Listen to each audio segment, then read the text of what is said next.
Kan halal Immanuel Så alerm hon Dongan itu Tandang fate Kan salena tursu Su mihuna tuali Min kasaya Lalram buat say Jatuan pun ka Sang veanga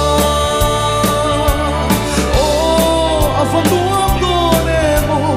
Avalimom done Limtong laulo Vinkalenga Ekti kangeri ang lalpa Nenani kan muhunto Togin sordan kalau gaya Itan fan ar siangin kaena Sumihuna tuali min kasaya Lalram buat say Satuan muka sang veanga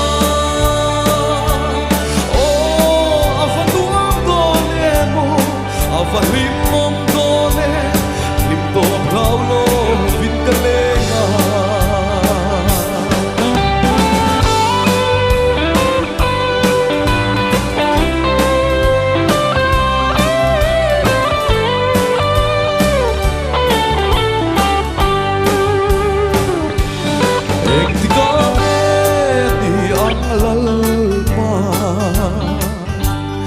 Nenani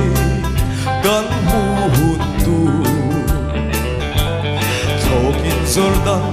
kalau gaya Itan fan ar siangin kaena Sumihuna tuali min kasaya Lalram buat say Satuan muka sang veanga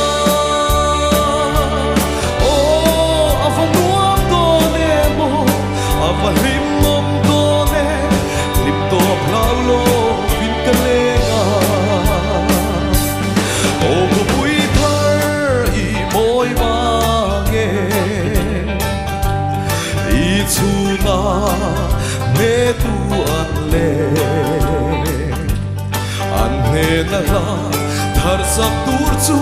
Koferel hun Atalan tatae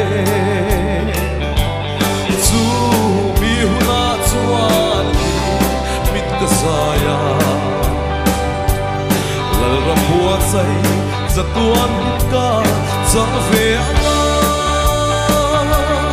Oh, avaluam done mo Avalimom done Limto aplaulo Vinkalenga Sumihuna tuali min kasaya Lalram buat say Satuan muka sang veanga